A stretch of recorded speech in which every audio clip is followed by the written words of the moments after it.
Hi, ma'am. Can we start the session now? Ma'am, can you unmute yourself again? Yeah, so I will share my slide. Okay. Yeah, you can share your screen. I'll just start the session. Okay. Let's wait.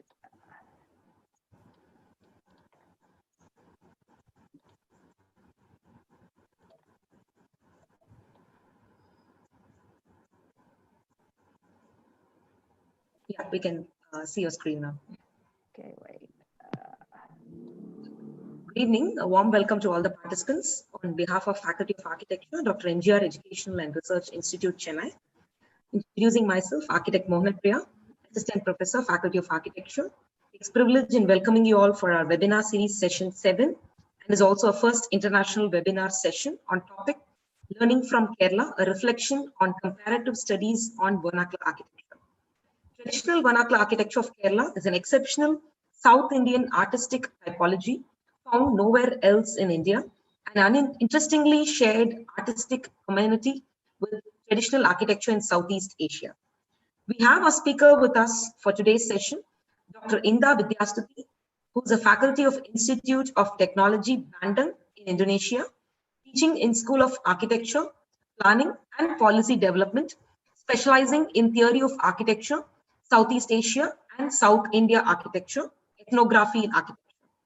I request our Dean, Dr. Shweta Madhusudan, to welcome our speaker of today's session. A very warm welcome to you, ma'am. Thank you for accepting our invite. On behalf of Dr.MGR Educational and Research Institute, Chennai, I welcome you to this event and I welcome all the participants who have accepted our invite and have a good show. Thank you. Thank you so much, ma'am. Thank you. Thank you, all of you. Thank you, ma'am. A short brief about our today's speaker. Dr. Indah Widiastuti is alumni of the same university for undergraduate and postgraduate study, where she has been working since 1998. In 2004, Dr. Indah gained a research grant from Asian Scholarship Foundation and Ford Foundation that gave her opportunity to travel to Kerala to do research on the traditional vernacular architecture of Kerala. Since a return from India in 2005, Indah has been continuously exploring the architecture in Kerala and wrote for various conferences and in journals. In 2007, she was invited to contribute a chapter in Indian International Center publication by Kapila Vatsaya and Imanshu Prabhu Ray in an edition Sacred Landscape of India, where she wrote her exploration on Kerala architecture. She continued her exploration in her PhD study in Anna University, Chennai. Her PhD topic is about critical study of vernacular settlement architecture of Kerala in India and Minangkabau in West Sumatras, Indonesia. It has been 4 years Indah has been focusing her research on the vernacular architecture of matrilineal society in Indonesia, while finishing on a monograph on Kerala architecture, which is soon to be published. This is a glimpse of works others that writing for various publications and invitations to speak in many institutions within the country and abroad about vernacular architecture. Her latest writing is published in 2020 between Mountain and River, a vernacular settlement architectural concept in Indonesian archipelago, edited by Mainak Ghosh from Jadavpur University. Her paper on modernization and vernacularity in the tradition of Minangkabau vernacular architecture of the West Sumatra in Indonesia in 2018 was selected as a best paper in the 9th International Conference on Vernacular Settlements. She is also an active member of Institute of Indonesian Architectural Historian Association, Asian Scholarship Foundation, Heritage Society of Bandung, and also Association of Researcher for Environment Behavior. Today, she's here with us to share her experiences about learning from Kerala and its reflection on comparative studies on vernacular architecture. We welcome you, ma'am, and I request you to take over the session. Okay, thank you. Okay, my voice is clear now? Yes, ma'am, it's clear. Okay. Hi, everyone. It's so nice to be around. Thank you to Mohana Priya and Dr.MGR Education Research Center for inviting me here. When I received the invitation from Mohana to deliver subject about vernacular architecture, actually, I was a bit confused in one way, vernacular architecture is a big subject, and I'm not sure I would bring it as a lecture here. Then I thought I would rather share my experience in learning vernacular architecture. And I took Kerala here because I gained an enormous new experience when doing my works in Kerala architecture. However, here I also do not intend to bring substantial lecture on Kerala architecture because it also need a particular concentrations. Here I simply want to share with you my learning experiences of perceiving, internalizing, and learning about Kerala architectures, which apparently also made me learn many dimensions of subject vernacular architecture. In my perspective, the vernacular architectures of Kerala is an example of Indian architecture which carry unique architectural characters and traditions, developing on an ecological medium with openness to pre-modern global encounters in Asia. Its positions in the fulcrum of trade put them always in connections with places around the world, including Southeast Asia. It made the vernacular architectures of Kerala not as described in mainstream perceptions on or definitions on vernacular architecture, which is traditional, secluded, established in an environmental limitation. Okay, in case you are yet to be familiar with Indonesia, so if this is Kerala, and then Chennai is in the other side of the coast, and Indonesia will be here.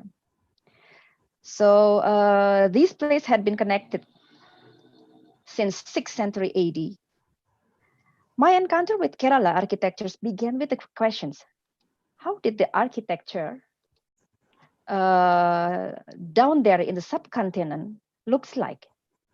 Indeed, I was imagining a place which may look familiar with Indonesia, considering its tropical climates, history of maritime and trade connections.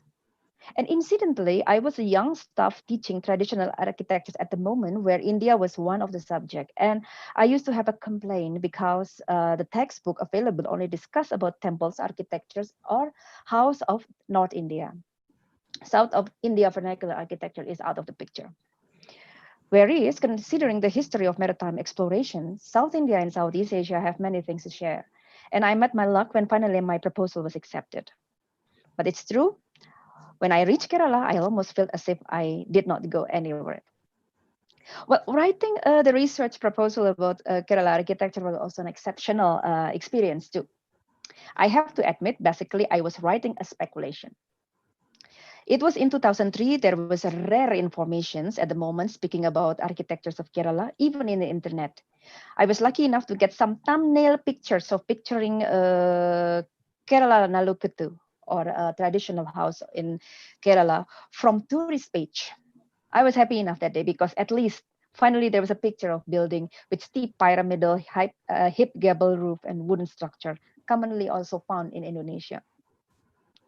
Well, I'm sharing this to you to underline how difficult it was that day to imagine Kerala, especially when our knowledge about many things are controlled by available informations, or simply because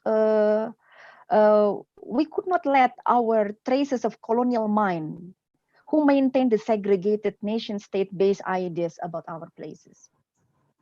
At some point, I feel that in one or other way, colonial and Orientalist paradigm are also at work, shaping our perceptions on vernacular architecture.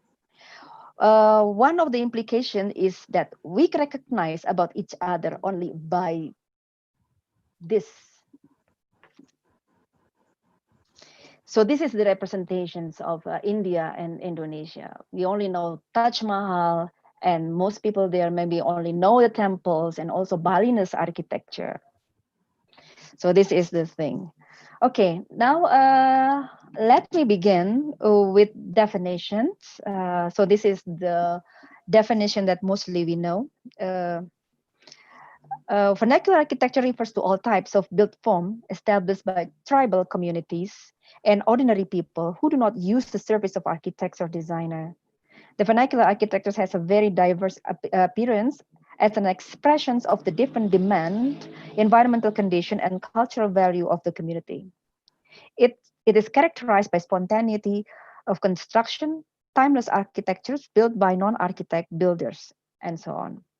But I want you to note some words here: tribal, indigenous. Aren't we indigenous So this is also one thing. Okay. Now here is a part of an indigenous construction of Kerala. I believe that architects or architect students in India or in Kerala must be familiar with this. This is a part of Indian constructions of the Kerala, and this is a part of indigenous constructions of Karo architectures in North Sumatra in Indonesia. They are of course different, but from the archetypical combinations of elements, we could sense a shared character. Sorry, the proportion, the overall gesture, the tectonic translations of wood and bamboo. What I want to say is that when looking at these constructions in comparison to each other, we may only have appreciation on its authenticity. Okay, this is the place. This is Karo is somewhere in the North Sumatra, as I pointed.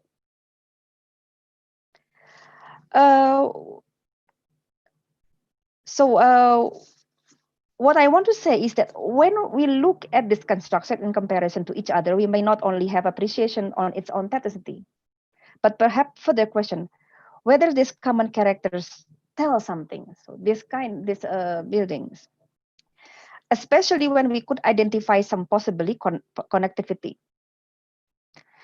As far as I know, my knowledge, indications of certain connectivity of Karo and Malayali are there.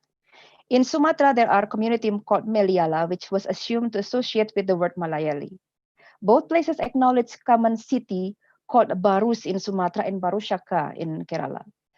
This place is a port, a trading port. Okay, I would not elaborate this further. Otherwise, we could jump into more irresponsible conjunctions. But the problems are the most information are not officially recorded. But it stays with the people and their reflex and communication and spontaneity, which is reflected in their architectures. So what interesting is that these architectures, this commonality, tell something from the way of the construction, from the will in proportion. It still stays with the building traditions, although it is not well noted. Okay, more or less, this is how things start. I used to care only about the form, gestures, proportions, construction. And I have to admit that I took advantage more on traveler's mind rather than theories or prescriptions about vernacular architectures. Being curious to explore and more. Suddenly, I'm no longer looking at it in perspective of nationality or locality anymore. When you deal with vernacular architecture, you are dealing with vernacular language in an architectural form of people who bear it, as well as the speech they may have exchanged through histories to one another. Okay, I also learned that vernacular architecture is more than physical and static characters, but also its dynamic and historical aspect. The dynamic of context made me see relative dimensions of the defining attributes of vernacular architectures. So Batak, Karo, and Kerala have different history. So it may explain how the evolvement have differences. Okay. Vernacular architecture is mostly considered to be timeless. However, the fact is that vernacular architecture is certainly proceed in time. One may judge that the building in the right is a good example of vernacular architectures, and the left is ill proportioned to multiple constructions, ill-proportioned typology. That's fine, I may agree. But in the perspective of vernacular architecture, the question is not really about whether it is good or not, but what happened with the building, tradition that made those buildings appear to be like this?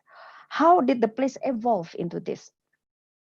Okay, friends said, I'm yet to see the best, which referred to Padmanabhapuram Palace, Kutra Malika, and Pier Museums.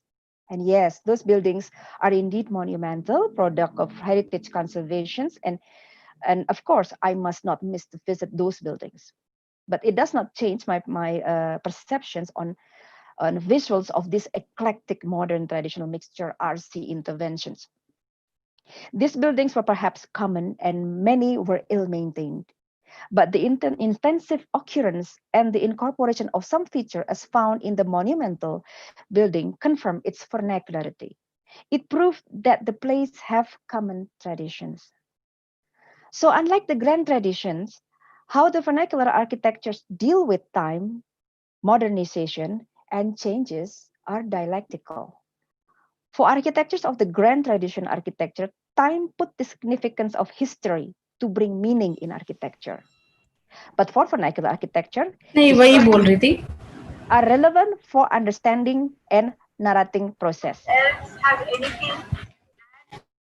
I would say that vernacular architecture is timeless, not because it stays the same, but because the underlying tradition progress through time. Okay, I want to give you some example. If we compare the grand monumental architecture, Kerala architecture and Southeast Asian architectures can be easily identified as different. They have its uniqueness.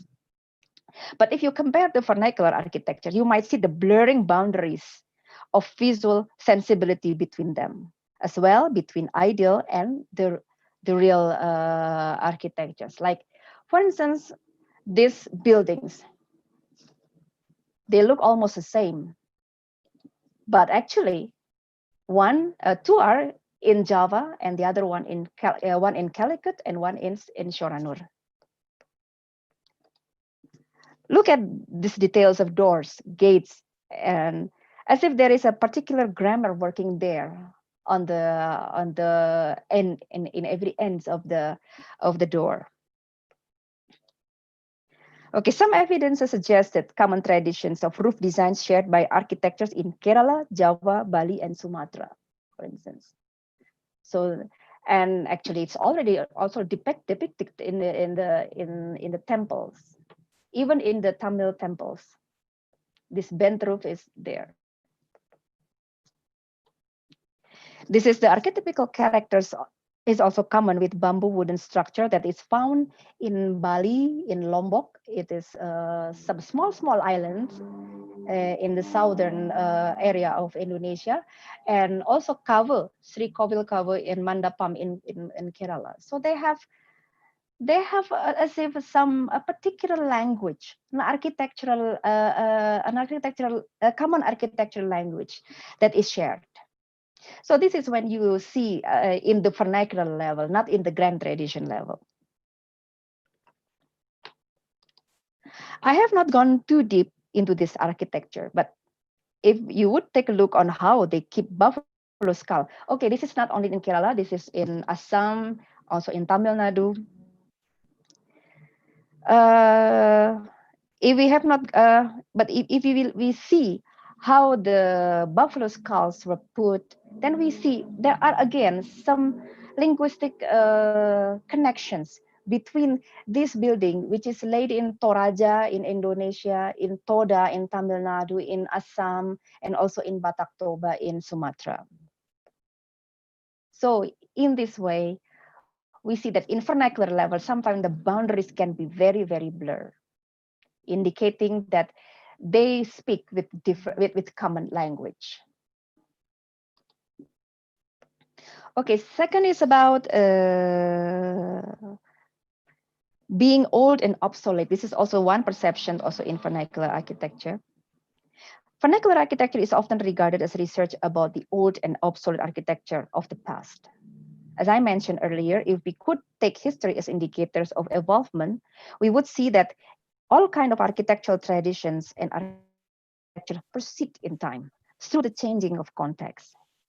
In my opinion, inability to put meaning on the time dimensions made us easily judge if a certain architecture is obsolete or old.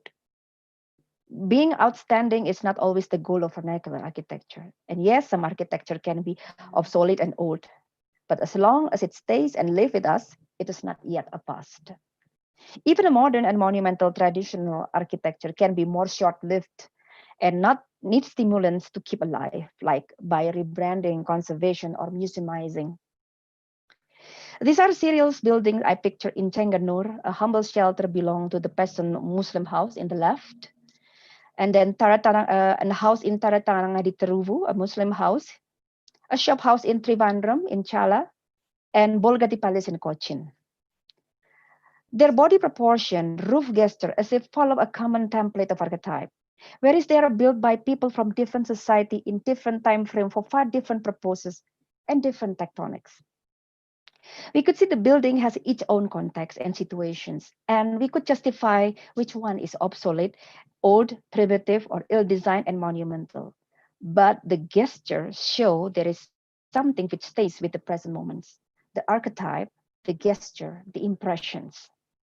Sometimes judgment that an architecture is obsolete and old are always justified by external motives of the architecture. For instance, for heritage conservations, renovations, or perhaps demolitions proposes. And for that, we have to do rigorous examination in order to do wise selections of the building for further step. But for vernacular architecture did not take into matter. Vernacular architecture exists always as it is. We justify it through its sustainability, its place, as well as its displacement in the collective memory of the people. In that way, people recognize themselves in a place. At times, we might disagree with some over pragmatic tectonic treatment using modern materials, so disagreeable that we consider it a loss of aesthetic relevance. I may also agree to it. But that the people try to maintain it in any possible way of constructions voluntarily, that people build their sense of aesthetics so collectively that would find common expressions everywhere, that is vernacular architecture. In this way, vernacular architecture persists silently through time, so silent that at times we did not realize it exists. It does not lost, but it is there, dormant yet alive. Okay, this is another perceptions also about vernacular architecture. After I learn from Kerala, after I do observation in Kerala. Another perception follow the idea that vernacular architecture is always rural and situated in secluded area. It often ignored the fact that the notions of urban and rural in modern sense did not exist in the time these buildings perhaps being built. Vernacular architecture is about traditions, dwelling cultures, living traditions, construction tradition. It happens anywhere the tradition develop in simple or sophisticated way, incorporating basic or advanced tools, catering local or wider society. As far as I know, seeing the landscape of Kerala and Indonesia, it is often difficult to see which one is rural and urban area.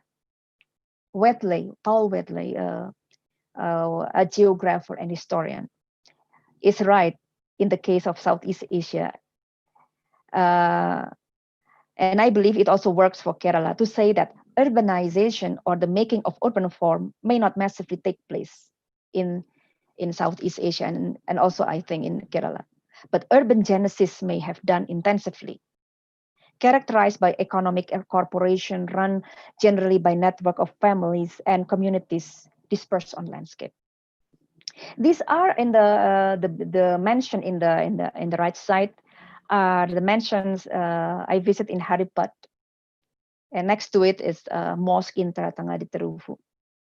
The examination of those eclectic features prove that the people or the community behind these designs were sophisticated, open to wide word connections, absorbing various vocabulary in their aesthetic, construction materials, details, ideas of proportion. They absorb also the foreign styles like British, Portuguese, traditional styles, and more, despite its location in the so-called rural area. The picture in the left is the comparison of Karo architecture in the, okay, I might have put it in upside. Okay, in the bottom left, the left side is Karo and then the right side is Kerala. And let's assume that these buildings grew up upon common archetypical form. The construction implied that there are different uses of tools, perhaps triggered by different pace of development in both area, the urbanization pace, The archetypical combinations persist, but the construction evolved differently, yielding different tectonic but common structure. Incidentally, both places are in the fulcrum of pre-modern trade maritime network. Both places develop in different direction. Indeed, Kerala exposed to more active network. So hypothetically, urbanization and rapid changes took place in Kerala, while in Karo, Karo was in the interior, where things was progressing very slowly. So basically, modern urban-rural division is a modern concept to identify the more and less controlled sectors of settlement. In vernacular urbanism, the manifestation of urban life can appear as the fast pulsating network of interregional connectivity. It yields a degree of sophistication, incorporations of invention of more effective tools. Okay. Still in the relation to urban-rural dichotomy.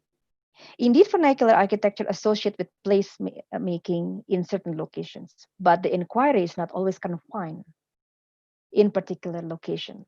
We always have to continuously check what happened with outside the boundary, because the living traditions can be dislocated to places. It is true, at least in culture with traditional migration traditions. So in Indonesia, we have a lot of common characters all over the places due to the maritime explorations to one another. Vernacular architecture can be rigorously documented and studied locally, but further examination could be lead to global phenomenon. And now the discourse is revoked by the contemporary discourse of global South. So we may take this into the chance to explore further. In this way, we could see that vernacular architectures of Kerala as well, and most places in Indian Ocean and Pacific are also outstanding because they are connected to one another and establish common, perhaps architectural grammar of ancient global world. This picture depicts the distributions of architecture in archipelago and also part of Kerala and Japan, South Japan, where there are ancient architecture, where their ancient people used to build architectures with horn-like roof and wooden bamboo constructions. In Southeast Asian archipelago, the interregional bound are proved by common legend and common ancient language called Austronesian language. These facts criticize mainstream and colonial perception that vernacular architecture is architectures of the secluded society. It doesn't happen here. Okay, this is another critique on the perception of the vernacular architecture authenticity. Vernacular architectures of a particular place would indeed carry uniqueness, but authenticity is not the main goal of inquiry in discussing vernacular architecture.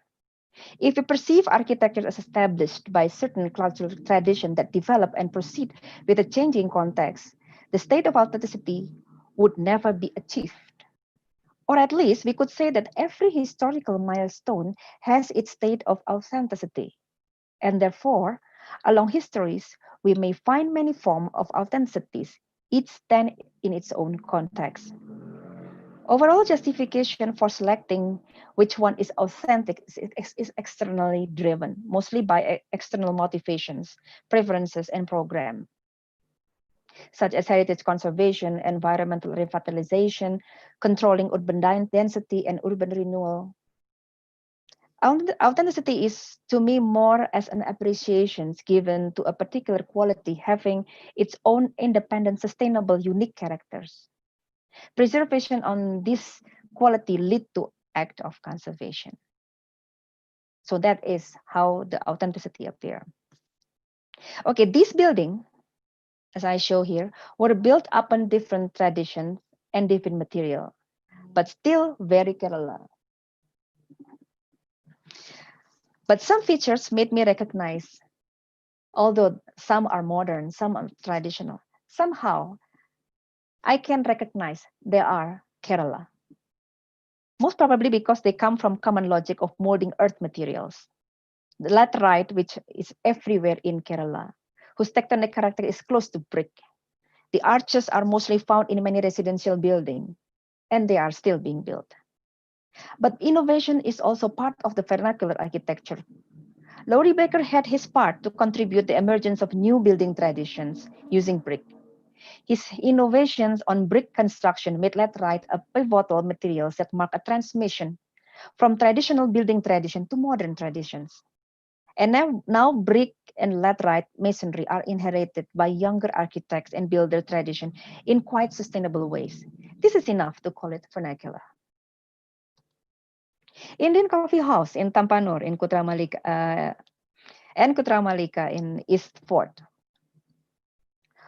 Although Indian Coffee House is not traditional, but they prove that there are no single authenticity because every milestone have its authentic architecture, the modern and the traditional. So perhaps this Indian Coffee House in Tampanur is the new authenticity that appears after the 20th century. The authenticity of Indian Coffee House is pretty essential, at least according to my experience, because it lives with people. It does not only speak with building experience, but their menus, their waiters' uniform. Kindly not associated branding, because this character is not engineered. This and then made in a night. Kindly, it developed in time, and it grows through time, generations of a generation. It is not only about how they are expressed and exposed, but how people read, internalize, and memorize it. With such exposure and expressions, people could feel a longing to resume to the same places. This memory is also what developed the vernacularity of the building. Despite the architectural distinction than other classical architectures of Kerala like Nalukettu and others. And this building keep remind me with Trivandrum and keep being revoked in material treatment in many buildings in Kerala. Laurie Baker styles are copied by many architectures, as far as I know, in Kerala. Okay.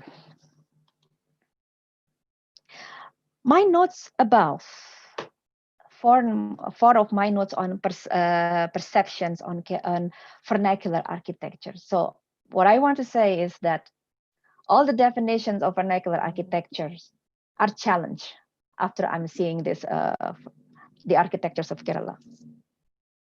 It puts an understanding about vernacular architecture in linguistic term. Indeed, the term vernacular root on the word of vernaculus, which means native.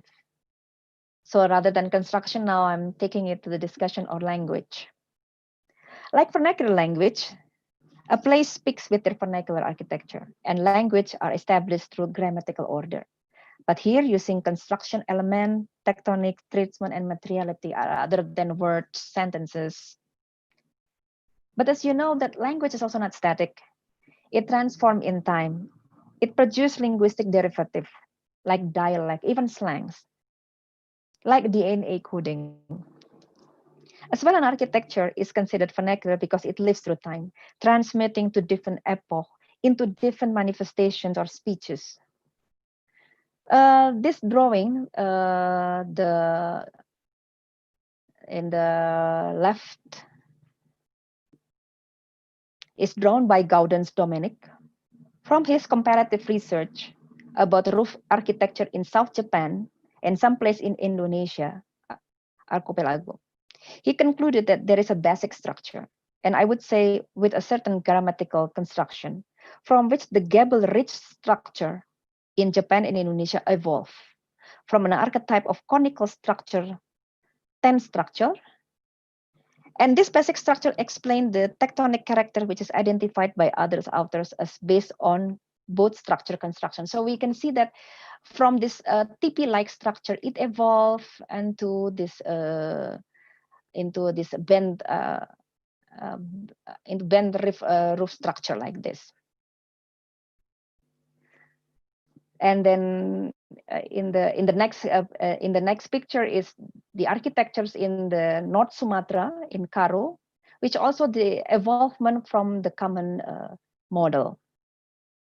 A one-sided comparative architecture analysis on Kerala architecture with the Batak architectures, or this is the with the Karo architectures. I'm sorry. Further, I hypothetically concluded that Kerala architecture is the wooden versions of the bamboo craft that's mostly found in Indonesia as well, and also in Bengal. And later in Kerala, we also found many courtyard houses, which is very, very specific of Indian architecture. As a result, by learning the evolutions of roof structure and in comparative manner, we learned that the basic structural logic of gable hip roof in Indian Ocean and Pacific is not truss, but tensile. And this explains all of the bending formations.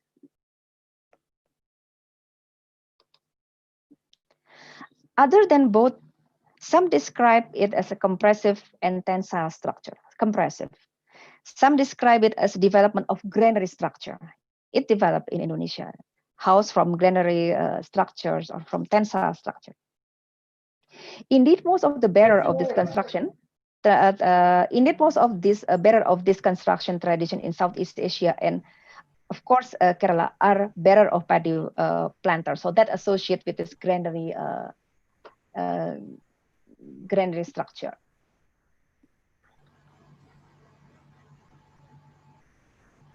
They are spread the southern ocean hemisphere, stretching perhaps almost along the equators.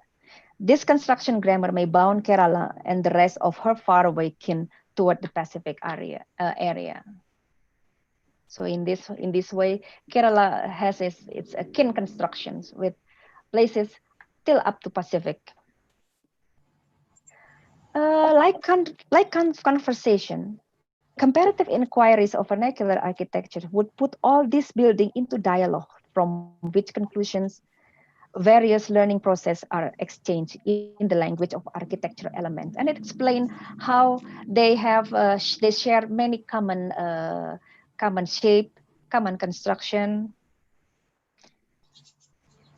So I may not too interested in justifying which culture is first or oldest, who put influence to whom, or even worse, who invade whom, or which nation or culture developed this in the outset.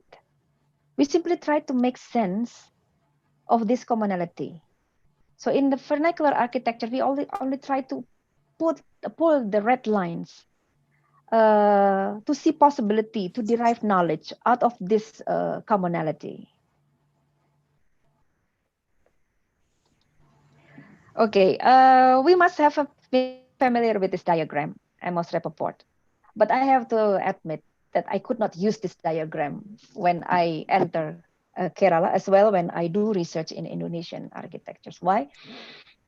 Because they are all mixed. We cannot really put which one is high, which one is folk, which one is primitive, vernacular, modern, traditional. They are all mixed. So this is also what is happened. Especially like in Indonesia, for instance, we don't have Shastric tradition as like in India. In India, there is a Shastric traditions where all of the building tradition are codified in books. In Indonesia, it is non-written tradition. So in these definitions, we will never be grand traditions. We will be always folk.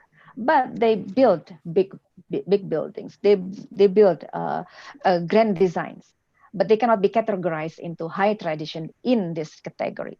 So in this way, I would rather agree to Paul Oliver to imply that whether it is grand or folk, an architectural tradition manifests in vernacular architecture. So all is vernacular actually. All are vernacular architecture, but they belong to different traditions. Each has their own traditions. Like for instance, in Alakute designs, then they will have these traditions of following the treatise, like Manushalai Chandrika or Tachu Sastra.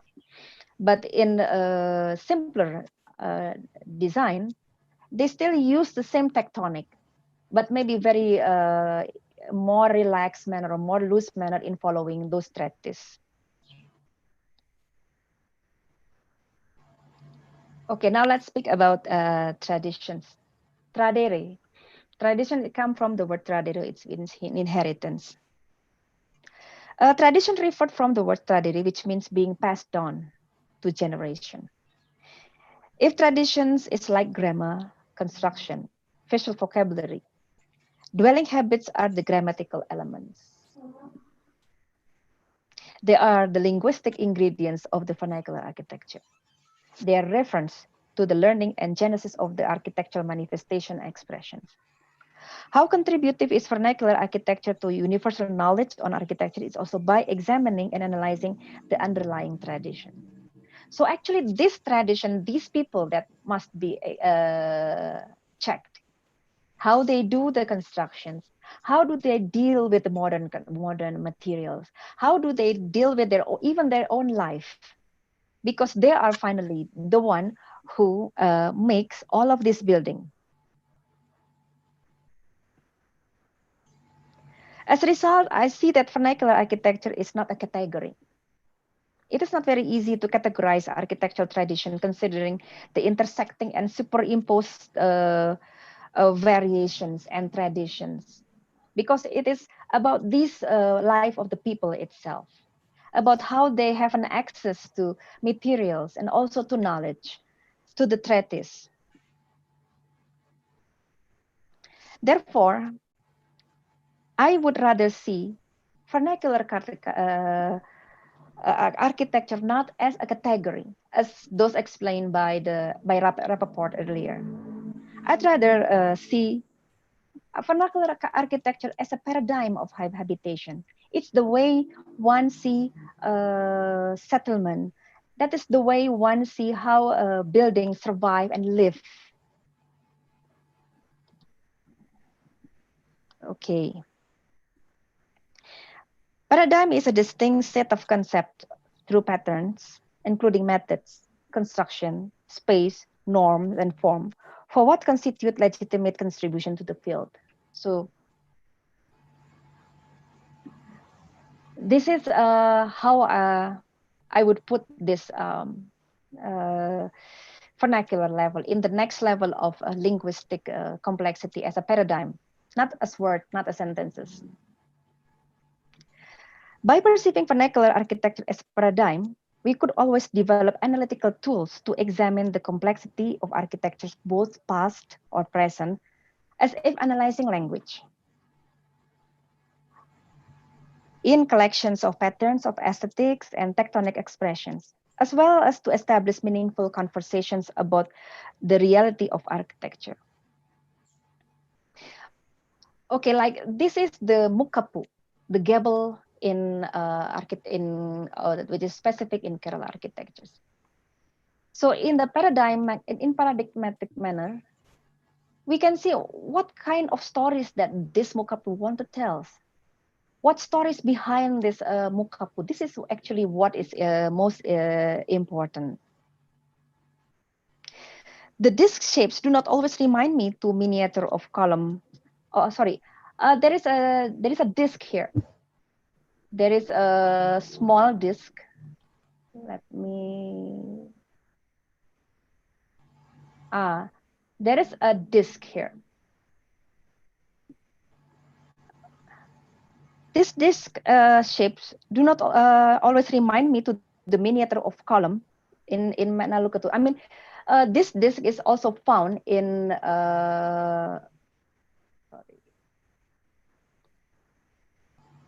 this is found in many columns in Kerala, in Naluketu. A lot of Naluketu or Kerala mansion, they have this kind of this also in their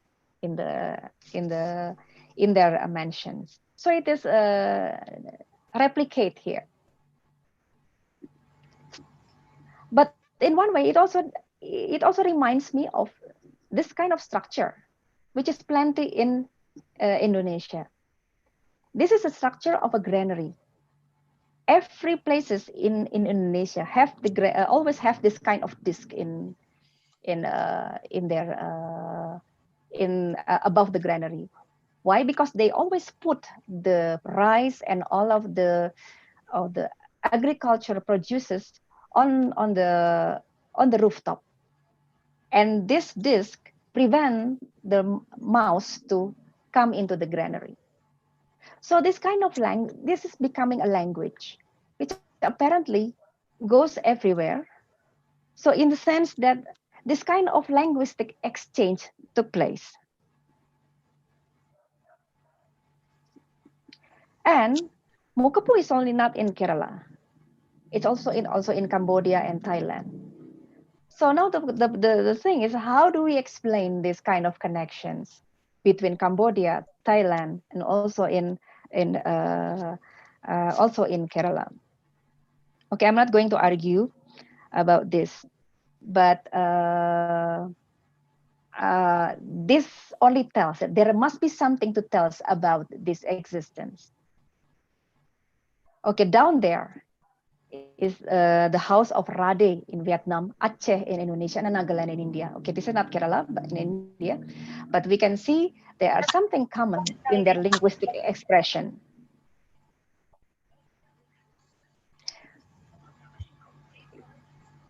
Comparative strategy is therefore an effort to make vernacular architectures more contributive to contemporary architectural studies. Kerala, Southeast Asia, and places along maritime routes and tropical equator had its chance to see a generate model of vernacular architecture.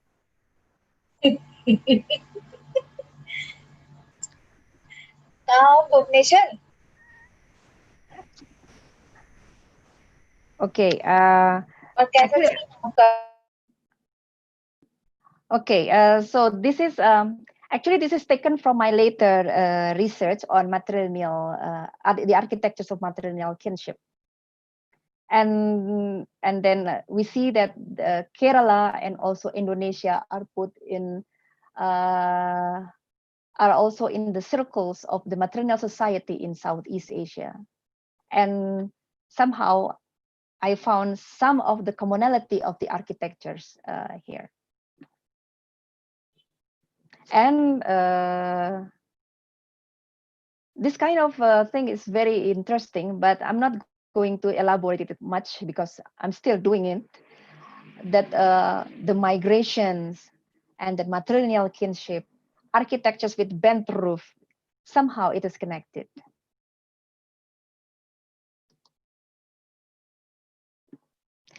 This is ancestral chambers and kitchen granary, Ara in Kerala in the left side, and one is Onne in Flores Islands in Indonesia. They represent female entity, and both places are also have a matrilineal kinship. My hypothesis is that the significance of female positions or matrilineal kinship correlate with the fact that female is the guardians of home, land, and ancestral inheritance, while the male travels overseas. And the architectures, all of their architectures always had common core of wooden structure. And this is the phenomenon found everywhere in archipelago also. So like if in Kerala there is Ara, also in Philippines, also they have this central space. And in Ngada in Flores in Indonesia, they have it in their own. And we see they are all dispersed in different places. Okay, so this is how we see vernacular architectures as a paradigm in which the architectures have things to tell, have things to speak about through their construction, through their appearances, through their building elements. From there, we start to understand what behind that, and then we begin with the cultural analysis, and we perhaps also historical analysis. Okay, now we go to the next. Now I want to give some note on comparative studies on vernacular architecture based on my experience in Kerala. How to do this comparative research. Comparative exploration also needs some preconditions to be productive. I shall share here again my experience in doing field survey. My suggestion is that we must surrender to the locality and to be open-minded to differences. Sometimes we just need to get lost and to learn to survive, by which we learn to develop dialogue with context.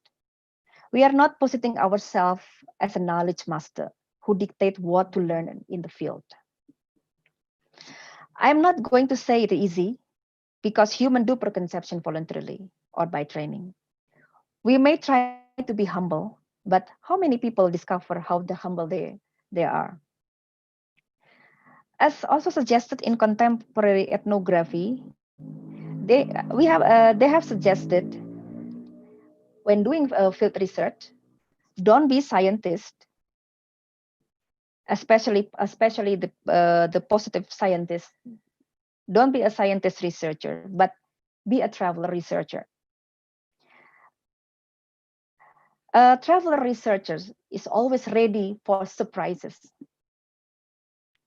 Uh, they are always explore to discover the unknown. So this is what we have to do when we do the comparative. Try to forget everything that we may know. I visit around 100 houses during my first visit in 9 months visit in Kerala. More than half numbers of the houses I gained during train travels. I know I cannot justify this experience to everyone. I consider myself lucky that while traveling by trains, I know people, I talk with people, and these people invite me to their house, and then I do the documentations. And this is Madam Mary. I met her in Chenganur. He took me traveling all over the Alapura to visit many traditional houses, including her houses. And she also introduced me to Tartananga Terufu. It is very, very unpredictable. I'm lucky to meet her. Yeah, I want to borrow this Carl Mordo meme. Forget everything that you think you know. That's also what I suggest when you do comparative. Try not to use whatever you assume. Don't be too deep, going deep into your assumptions, because surprises will be there, waiting for you. Okay, another notes. My experience in exploring Kerala architectures made me see traces of imaginary borderline that shape divisions of South Asia, Southeast Asia, and Asia. The colonial history has apparently shaped our perceptions about another.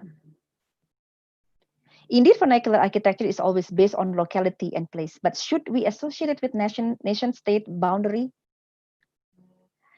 An interesting characters of Kerala and Southeast Asian architecture in its continuum made me realize how we have been messed up by Orientalist colonial perspective in seeing our vernacular architecture. Some theories stated that this model, this small build, are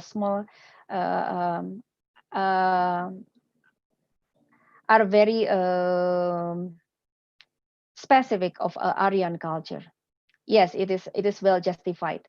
But let's take a look to places in the eastern side. This is also what I used to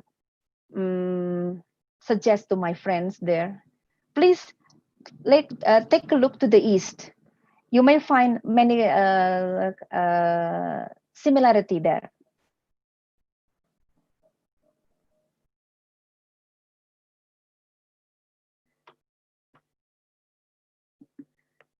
Okay. This is also another case of how we have to be alert on the Orientalist mind frame. This is the picture of Javanese palace in Java, in Indonesia. In Trivandrum, Kutra Malika, it was introduced as Chinese market. I could not blame the museum's managers, because I know they must refer it from the British archive. So in this sense, this is also what we have to be very careful about. Chinese fishing nets. In Cochin, we have this kind of Chinese fishing net. But I think we must be careful with the word China here, Chinese. It doesn't have to mean something which relate to the nationality of China. China is more than just a name of a place. China is a metaphor. It's like a metaphor of everything which is going on eastern side. So like this in the it is a fishing net in Cochin. It is everywhere in the small islands in Southeast Asia. And some of them also celebrated annually in a ritual, in their own ritual. It is here in Sumatra, and here in Lasem in Java, and here is in small islands in the eastern near the Pacific.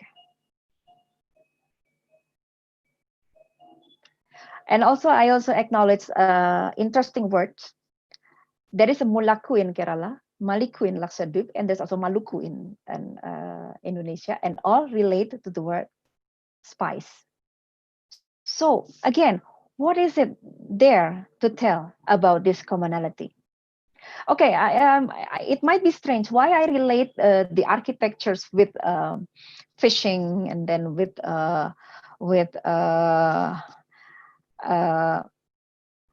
spices. Well, in vernacular architecture, the architecture is the goal of the study. But to see it, to understand it, you have to see the whole gamut of the culture. And it includes everything. It could include such simple things that people use for daily life. Okay, as I mentioned earlier, indeed vernacular architecture is local. But it doesn't mean that its field of inquiry should be confined in single location. The connectivity traditions in pre-modern era show us how connectivity developed creativity and more superimposed layers of culture and history upon the local tradition, including colonial and modern layers. So like this kind of trellis of the windows in many houses in Kerala. Yeah, we can find it everywhere in places where Portuguese has influences, and also this tiles, and then church design. So this vocabulary are product of the interconnections. Because they are interchanging their elements one another, then everything are superimposed. Cooper have many things to do with the designs of temples, which is also again introduced by foreign traditions. So even the simple tradition, they can carry this global styles.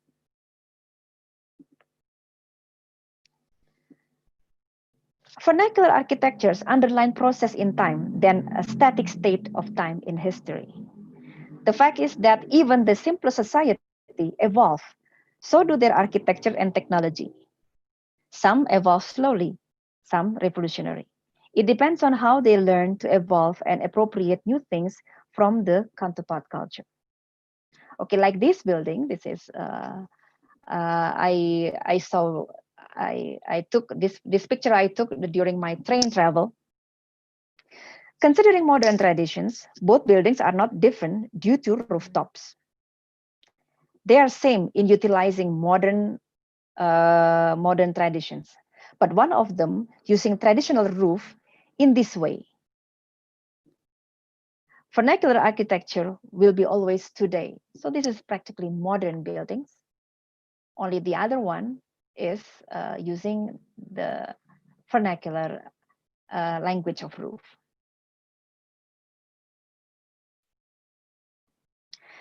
As I said in the beginning, that vernacular architectures is always in the conditions of today. We tend to divert modern and traditional, whereas they can live both superimposing to one another. Another contemporary vernacular is with Laurie Baker architecture. Laurie Baker design may not be similar with traditional architecture of Kerala, but it developed contemporary new language that seems to inspire many builders and architects in Kerala. The development of Laurie Baker may be new traditions, brick, but it developed in similar same spirit, coming from places of similar communal traditions. And their contemporary tradition developed among the people in daily architecture. Okay, now let me end this presentation with some reflections from what I learned from vernacular architecture. Okay, first, vernacular architecture is like language. It speaks about people in architecture form. Therefore, understanding vernacular architecture, we need to care about how people and their culture speak by means of their architectural expressions, and be very careful when analyzing and justifying them by means of any preconception, such as function, functionalisms, ideas, authenticity and originality, nationality, seclusion, remoteness, or even the ideas about the past. So I put these pictures.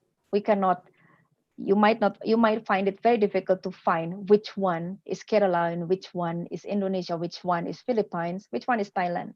Everything is there. They can be analyzed to find differences, but in vernacular architecture, I'd rather see commonality.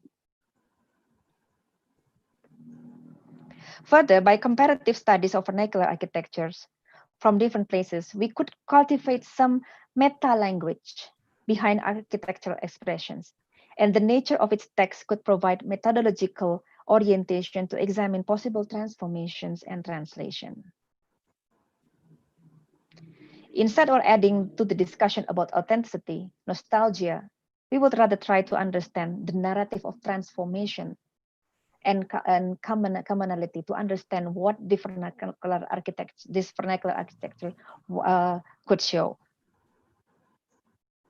Still, along with this interconnection paradigm, we also learn to see modernization vernacular architecture as part of the life of the vernacular architectures in the past, in the present, and in the future. Modernization and any kind of transformation is a new ways to give vernacular architectures new meanings, like the way people develop various dialect and slangs to express more personal expressions, inner creativity, as well as to identify imminent changes, dangers, survival, that perhaps radical in some extreme expressions. So when earlier I suggest we also try to open ourselves to wider geography, here I suggest we try to open ourselves to deeper time. Perceiving architecture in a frame of interconnections or network would yield a knowledge structure which rather genealogical than categorical and normative. A comparative studies could be helpful to reconstruct possible scenario of process, which may include places in wider area and deeper time, spanning from ancient to contemporary time. Such perspective may bring a visions about how people from different places connect and how this connection taught a lesson. How Kerala up to Pacific may be explained in common narrative. Vernacular architecture in pre-modern global world might provide references to examine vernacular architecture in today's globalization, as well as transoceanic scope could be referred for the current global south. So what did I learn from Kerala? I learned that Kerala and Southeast Asian could provide some pieces of missing puzzle to establish clearer pictures about the vernacular architecture of their places, as well the architecture on the crossroad between Southeast Asia and South Asia. And there are many puzzles to solve actually, to see vernacular architectures not as mere pieces of ethnic architecture, but as cultural narrative in architectural forms in many more various themes. So in this way, I learned about Kerala. So this is not about seclusions, but about connectivity, about how our architectures connect to other places. Thank you. By the way, this is the heritage building in my university, Aula Barat, Institute Teknologi Bandung, designed by Dutch architect McLean Pond in 1920. This building was designed on base of explorations of studies in many tectonic of the tensile characters found in Indonesia by the Dutch at the time. Incidentally, today our university today is our university centennial celebrations. So architecturally, actually, we celebrated with this building. Thank you very much. That's all. I am returning it to Mohana. Thank you so much, ma'am, for giving us a wonderful talk and an enlightening session for all of us by sharing all your wonderful experiences and also explaining in detail about the different perceptions about vernacular architecture by showcasing many building examples, by quoting many examples and showing us different pictures, which gives us a reflection on the comparative studies of traditional vernacular architecture with Karo architecture, Kerala, Bali, Indonesia, and Tamil Nadu, of course. And also showing us some beautiful pictures which shows as a travel researcher. I would like to also personally thank you for accepting our invitation and spending your valuable time even during this period from Indonesia. And it was definitely a very informative session for all of us, especially all the research scholars and academicians also. We have few questions from the participants. I'll read one by one, ma'am. The first question, can you elaborate about the possible circulation of architectural tectonics and building material between Kerala and Indonesia? Is there a time period within early modern period in which these networks would have been in place? Okay. Okay, shall I answer it now? Yeah, yes, ma'am. Okay. Speaking about tectonic exchanges, I haven't done it the research by myself, but I know I know some authors do on records on that. One author that you may try to find is Jacques de Marseille. Jacques de Marseille wrote about a book about the tectonic of the southern oceans, and then he described the tectonic exchanges between Cochin. He put it Cochin, but I'm not sure it is Cochin. It's perhaps somewhere in Kerala. And then to Java, and again to Bengal, to somewhere, in Bengal. And then going again to Indochina, in Cambodia, in Thailand. So there are these circulations of the tectonic traditions also. And once there was a story about wood constructions for the constructions of I don't know, temples, maybe temples or palaces, which is done by launching this wood from the Bengal oceans to the Southeast Asian, to the Indonesian archipelago. So this kind of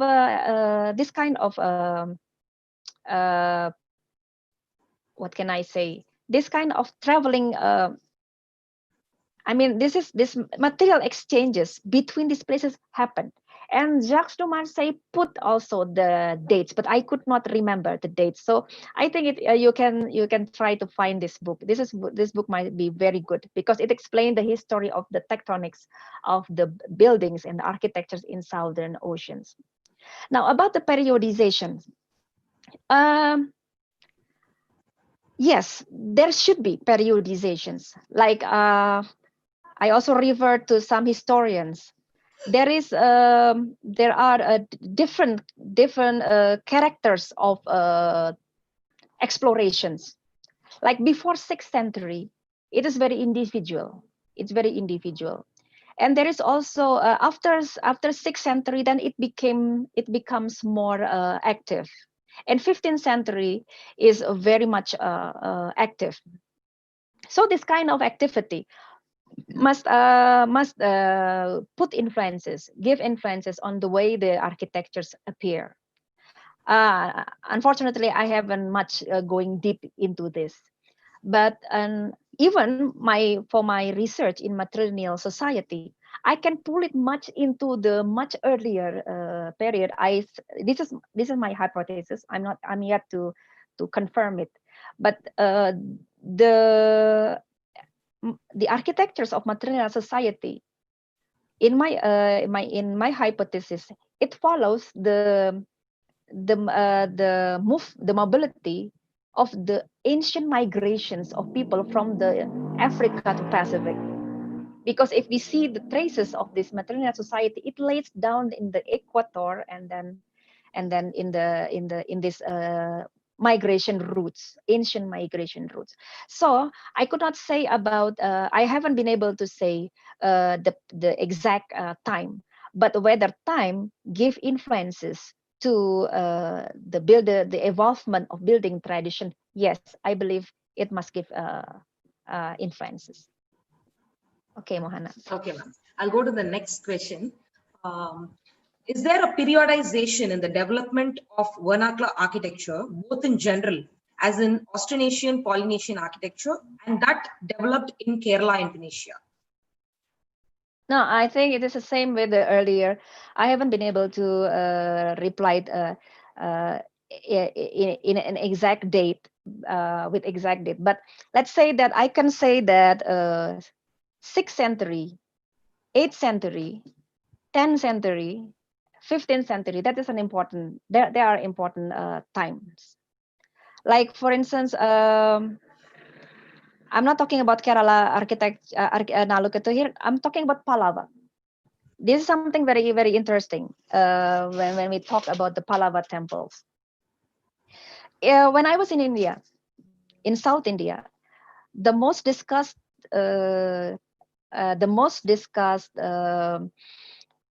kingdom is always Chola. Yeah, I know Chola is a very powerful kingdom. I have to admit that.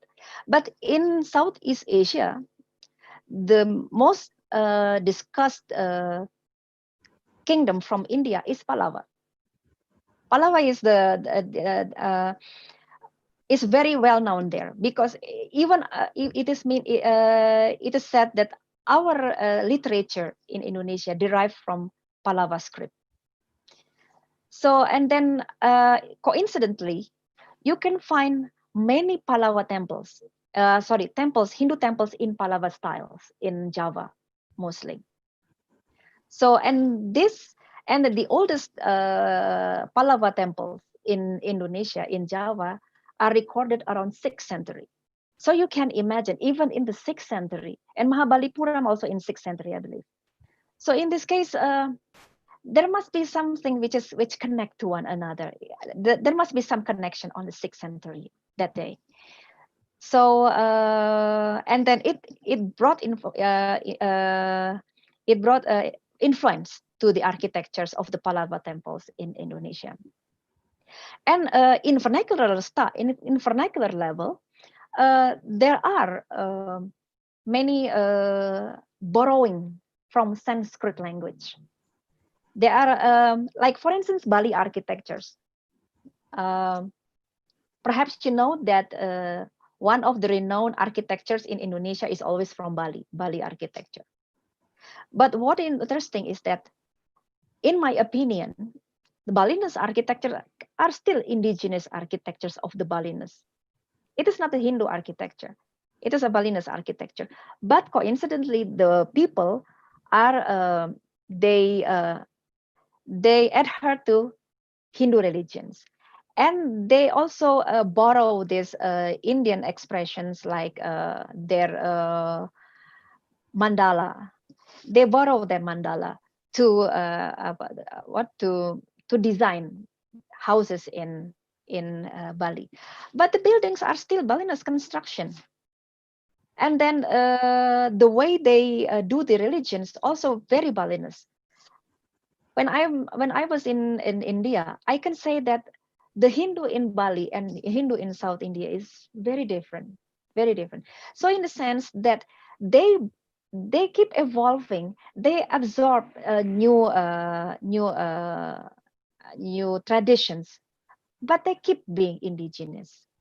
So that will follow that date, 6th century, 8th century, 10th century, and 15th century is perhaps the most the global trade is very, very active in Southeast Asia. In the same time, in China, there is Ming Dynasty there, Majapahit in Java. So this global connections is very active in that period. So you can expect a very very sophisticated buildings starting during the 15th century. But after all, they are all just I cannot say that it is confirmed. I can only say it as a approximate time. That's all, Mana. Yeah, thank you, ma'am. The next question, what according to you shall or should be practiced as a part of vernacular architecture design or construction in this new normal or post-pandemic scenario? Sorry. Can you repeat? Yeah, what according to you shall or should be practiced as a part of vernacular architecture design or construction in this new normal or post-pandemic scenario? Oh, okay. Well, in vernacular architectures, I believe that there is no discussions about whether you have to do that or not. If it is possible, then you can do that. If all the means are there, then of course you can do that. If I mean, vernacular architecture is not talking about that you have to do in certain ways, because any means, if it is possible, then you can do that. But of course, there are some preferences. Preferences are there. People want to develop in certain way. Then sometimes, even if we don't want to design our building in a particular vernacular way, sometimes somehow it will come up like that. Like my examples in the modern architectures with Kerala roof. I believe that these people might want to build modern houses, but somehow they may not be able to disconnect with this memory, so they keep anyway the rooftop, which is okay. That is how the language work in vernacular architectures. They do these conversations with their own culture. They discuss with their own self whether they should put it or not. If they can, then they will put. If not, then they would not do. That's all. Yes. The next question, what are your views on current vernacular buildings with respect to materials and construction techniques? Sorry. What are your views on current vernacular buildings with respect to materials and construction technique? Okay, it can be two, I think. Yeah, nowadays we are dealing with new civilizations. It's not only culture, it's civilizations. Earlier, people obtained their materials, their means of constructions from the environment. But currently, we buy it. We use this construction industry to obtain all of this building. Yes, that's also one of the reality of the vernacular architectures. Even it also happened to the vernacular architectures in the interior. Like recently, I visit one places in a mountains area in Indonesia. They have their ancestral house, very big ancestral house, very ancient as well. But then I see they already find it difficult to find rattan. Whereas rattan is part of their that's the important materials for their constructions. But the ecology has changes. They could not get the rattan anymore. Besides, the landscape also changed. The current administration's segregations, I mean, like district and other things, also limit their mobility and their access to many sources. So they changed this. They changed this rattan into that plastic rope. They use that plastic rope. It is very bad, actually. Bad in a sense that it could not bear. This building is very big. It needs an intensive construction. So yes, of course, my view is at times it's very sad to see that the way we access the sources are different from the past to now.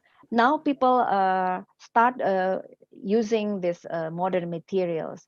Therefore, in vernacular senses, we also cannot blame they who wear this who use this modern materials.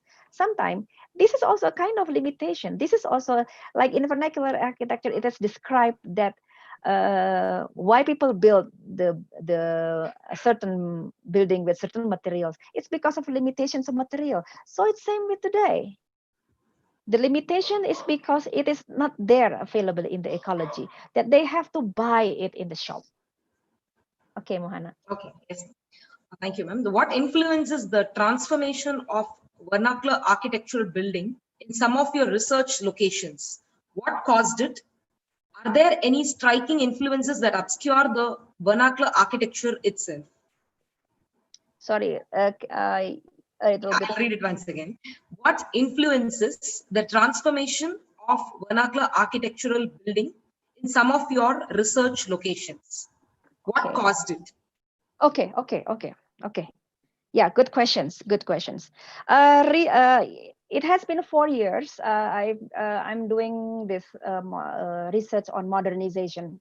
The influence of modernizations in architectures in vernacular architecture in some places in Indonesia, which is actually in matrilineal society, architectures of matrilineal society. Yes, there are changes, and sometimes the changes is not only architectural. The changes is also sometimes it is very political. It's very economical. For instance, most of the architecture in Indonesia, and as I believe in Kerala, they never count territory. They are not very territorial. They just spread in the landscape. They spread in the landscape. And that's why there are a lot of landlords also in Kerala. They can have a vast land. And but then modernization came. The the European built their colony, and then they start to segregate the landscape into pieces of land, or even up to the district. Or nation state also apply this agrarian regulation. So then people now cannot access land as much as earlier. So in the sense, so the changes happen. And then people used to most of vernacular architectures in Indonesia or also Kerala, they evolve centrifugal in a centrifugal ways. But now with the boundary, they have to evolve in a centripetal ways into involution take place. So this kind of things also then give influences in the way people arrange their proximity. Now many traditional houses are very crowded because the nature of their evolvement is not involutive. It is expanding, like universe, it expands. So that is the most severe influence that at least I found in many places in Indonesia, as well as also in Kerala, with their agrarian regulations. And then in Indonesia there is also there is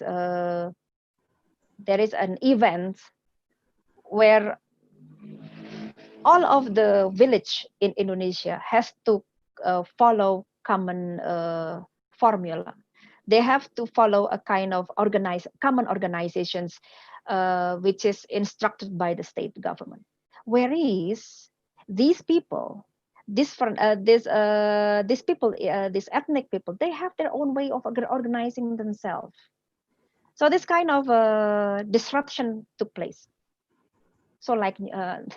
So this disruption happened. So then again, the way they comprehend the source, the access, then change because of the source and change. So in this way, in my view, speaking about vernacular architecture is always speaking about what behind that. The builders, the ecology, the sources. So when the sources change, then again the vernacular architecture will change. Okay, Mohan. Yes, ma'am. Are the climates in most of the places similar, like the one Yeah. with examples which you showed, or is it comparable? Yes. In this, in the case of Kerala, it is completely same. It is completely same. So they also have this rain, and then it is a very interesting to say that perhaps because of rain, so the Kerala people have a very sensitivity to water.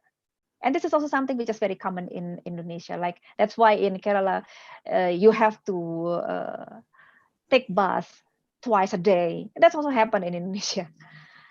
So this kind of how they connect with water, it's also very common. Yes, but climate-wise, the same. Yeah.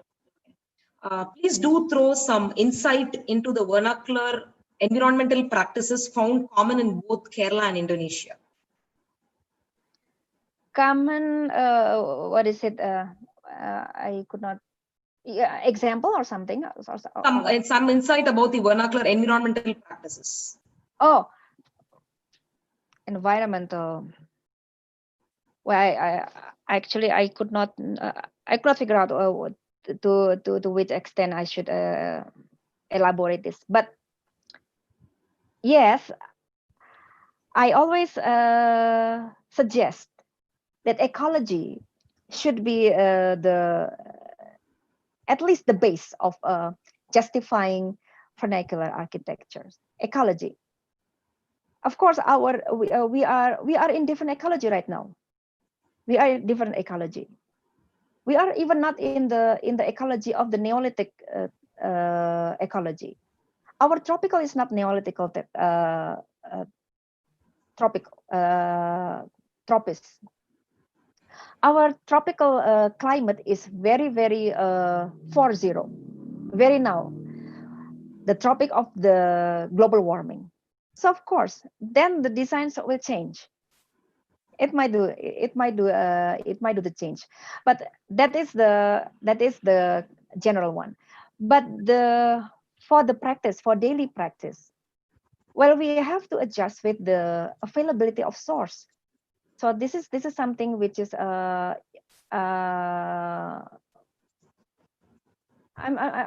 not sure. Like for instance, like there are a lot of vernacular architectures in Indonesia. They utilize wood, but in the same time, wood is also getting scarce. So then again, there are problems with sustainability of environment. So this kind of balance we must take, the balance between the source and then the architectural effort. So so that's it, Mohana. Yeah. I can only suggest. My insight is, of course, ecology is the. I believe that ecology should be the first priority, but our understanding about ecology could give a very different map on sources, people. So in this way, then transformation might take place. One person is very curious to know about vernacular architecture name. Once vernacularism of different region has been adapted in a different region, how is it still named as vernacular architecture? Okay, vernacular architecture is not a name. That's why, actually, that is why I'm arguing this in the outset. Initially, I learned that vernacular architecture is a category. It's a category other than traditional architecture, other than tribal architectures or modern architecture. But now, after learning from Kerala, where I see that everything's are mixed up, and also like in Indonesia, everything is mixed up. The folk architecture can look very grander, and then the grander architecture can look very simple. So this kind of things happen. So to me, vernacular architecture should be understood as a. That's why I told you it is a paradigm. It's a paradigm. It's the way of seeing. Perhaps in every places it may have different names. It can yield different names. So it is the way of seeing architecture. It is not the name of the architecture itself. I hope that if that can answer. Okay. One last question, ma'am. What are the common vernacular materials in Indonesia which are still in practice? Mostly we use wood, and this use of wood, I can say this is very interesting actually. Wood is more than just construction materials. After learning this, going deep into this, most of the many ethnics in Indonesia, wood has things to do with a lot of things, not only construction. It's quite tricky actually to explain, because in one way, the constructions using wood is very spiritual, very, very spiritual. The way one pick up wood, which kind of log to be used, how do they select the trees to be cut off, how do you put the wood on the constructions. They are very aware, or which is the tips of the wood and the end of the wood. They are very, very particular in this. And if you put it upside down, for instance, the tip you put on the right, on the wrong directions, then they believe that there must be problem. There would problem appear. So this use of wood is very it's not only practical, but it is also spiritual. They also incorporate wood and or trees in their rituals, like sacred grove, So they maintain it very well. They name the wood. So in this sense that yes, the Indonesian, they mostly they incorporate wood structure. But more than that, they also regard this wood very carefully also, and very spiritually. Okay. I think we came to an end of the session. Thank you so much, ma'am, for being so patient and answering all the questions from the participant side, and also for sharing your knowledge with us. Definitely, this is going to be more informative, and it is a great opportunity for all of us to get an informative session from you, and also to share, to know about your journey through architecture, vernacular architecture. Thanks a lot for accepting our invitation. On behalf of Faculty of Architecture, I would like to thank you once again, and all the participants for your cooperation and your valuable time during the session. Looking forward to reconnect back with you all for the next sessions. Thank you, ma'am. Thank you very much, Mona. Thank you for also for MGR Research Institute, Research Center. Thanks a lot, ma'am. Thank you so much.